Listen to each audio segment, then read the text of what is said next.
tarde, galera. Professora Geomara, língua portuguesa. Vamos lá para mais uma correção, mais uma aula virtual. Ok, então, páginas 64 e 65, como foi o combinado na aula anterior. Então, vamos lá. Leia esta tira de Armandinho. Digitalizei todos os documentos. A papelada foi toda para reciclagem. Salvei tudo em um pendrive, a memória digital. Minha nossa, e onde está essa memória, filho? Guardei, só não lembro onde. Explique o humor da tira. Qual é a graça que tem nessa tirinha? Já que Armandinho falou que tinha feito a digitalização de toda a papelada que o pai tinha no seu armário, só não lembrava onde havia guardado, lembrava que tinha sido tudo em um pendrive. No entanto, não lembrava onde tinha guardado.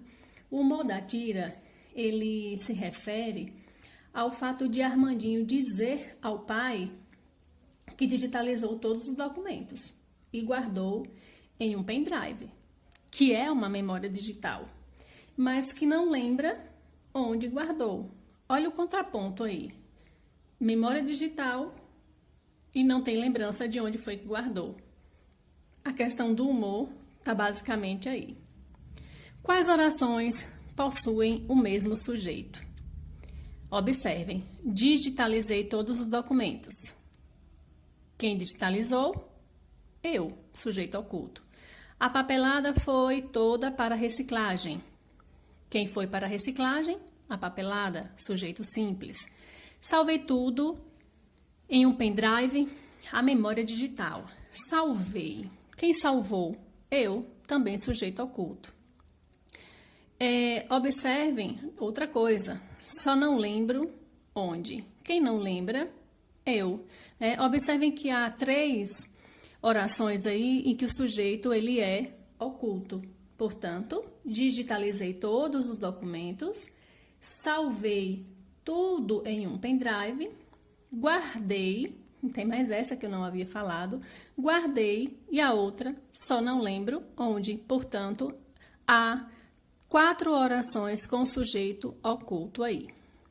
Qual é a única oração que está na ordem indireta? O que é a ordem indireta? A ordem direta das orações, primeiro é sujeito, depois o verbo, depois o complemento. A gente chama de SVC ou SVO, sujeito, verbo e objeto. Portanto, aqui, percebam que há uma oração aí que está nessa ordem indireta, que o sujeito pode vir depois, que o verbo pode vir antes e assim por diante.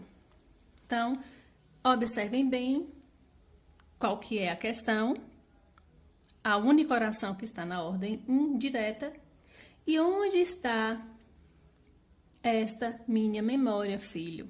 Ele poderia colocar na ordem direta, filho, onde está essa memória? Aí ficaria na ordem direta. Portanto, a oração de ordem indireta é: e onde está esta memória, filho? Beleza? Reescreva as orações do primeiro balão, substituindo os sujeitos das orações por eu e meu amigo e os papéis, respectivamente, fazendo as adaptações que forem aí necessárias. Digitalizei todos os documentos. A gente vai colocar eu e meu amigo, digitalizamos todos os documentos. Aí tá lá a outra. O papel foi todo para reciclagem. Se a gente vai trocar por os papéis foram todos para reciclagem. Voltando. Digitalizei eu, só que a gente quer acrescentar meu amigo. Então, vai ficar assim. Eu e meu amigo, ao invés de digitalizei, digitalizamos. A papelada, trocar por os papéis foram todo para reciclagem. Beleza? Transforme o verbo digitalizar, que na primeira oração é transitivo direto, em transitivo direto e indireto. O que isso quer dizer? Transitivo direto fazendo complemento do verbo, ou seja, complementando o verbo sem preposição. Aí ele pede agora dois complementos, para ele ser bitransitivo ou transitivo direto e indireto, respectivamente.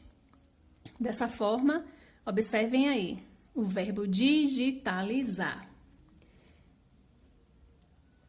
Digitalizei todos os documentos para meu pai. Quem digitaliza? Digitaliza algo. Qual é o complemento? Primeiro complemento. Digitalizou os documentos. Para quem? Para meu pai. Segundo complemento, que é o objeto indireto. Então, a frase, olha lá, então, o que está pedindo? Transforme o verbo digitalizar. Quem digitaliza, digitaliza algo. O que foi que o garoto digitalizou? Todos os documentos. Objeto direto. A gente vai transformar essa oração tendo aí dois objetos. Dessa forma, a frase ficará: digitalizei todos os documentos para meu pai. Que aí a gente obtém duas transitividades. Quem digitaliza, digitaliza algo, todos os documentos, para alguém, para o pai, outro complemento. Beleza? Questão 6.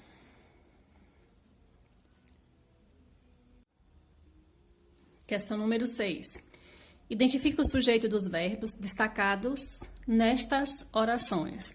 Faz oxigênio, faz sombra e faz falta. Explique como você chegou a essa resposta. Faz oxigênio, verbo fazer.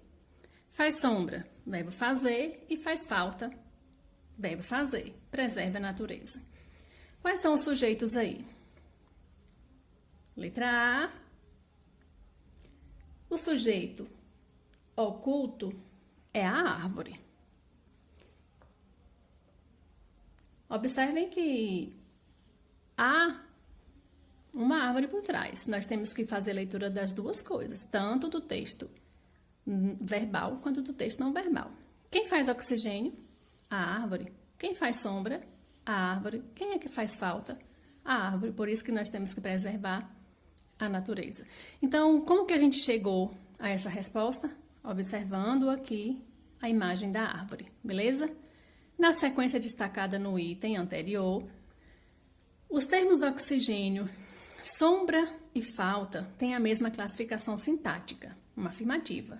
Qual é a classificação sintática? Observe, quem faz algo. Oxigênio, sombra e falta. Por isso, qual é a função aí dessas três palavrinhas?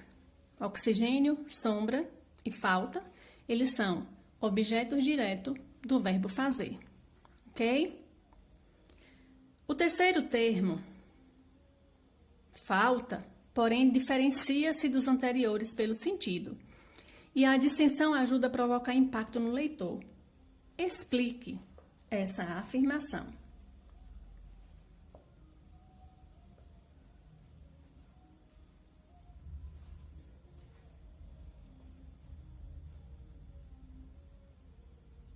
Observe, deu para pensar já, né? Observe que quando a gente se refere a fazer oxigênio e fazer sombra, nós estamos nos referindo a coisas que a árvore é capaz de fazer por nós enquanto seres humanos. Mas quando eu digo que ela faz falta, o sentido é outro. Isso quer dizer que ela é importante para nós, porque a gente sabe que as árvores, elas nos dão oxigênio, nos dão sombra, mas se a gente não tiver na natureza, ela vai nos fazer muita falta por conta dessas situações, ok? Essa diferença de sentido é empregada para estimular o leitor a fazer o quê? Dá para a gente entender que é preservar a natureza, não é isso? Vamos lá para a página 65 para fechar. Teste seus conhecimentos. Para responder essas questões, a esta questão, na verdade, é importante que você reconheça a diferença e diferencie os termos. sujeito, que é o ser de quem a gente diz alguma coisa. Complemento nominal vocês ainda não viram. Aposto também não. Objeto direto e indireto a gente já está vendo. O objeto direto complementa o sentido de um verbo transitivo direto e não vem preposicionado. O objeto indireto, ele vem preposicionado, porque ele complementa um verbo transitivo indireto. Então, vamos ler.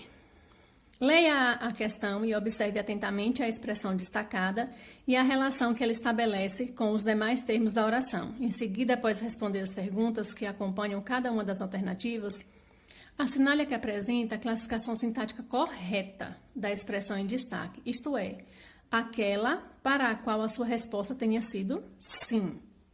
Só lembrando que, por vocês não terem visto ainda o complemento nominal, como o próprio nome diz, completa o sentido de um nome. O complemento verbal, que são os objetos, diretos e indiretos, eles completam o sentido de verbos. O complemento nominal não, ele vai completar o sentido de nome.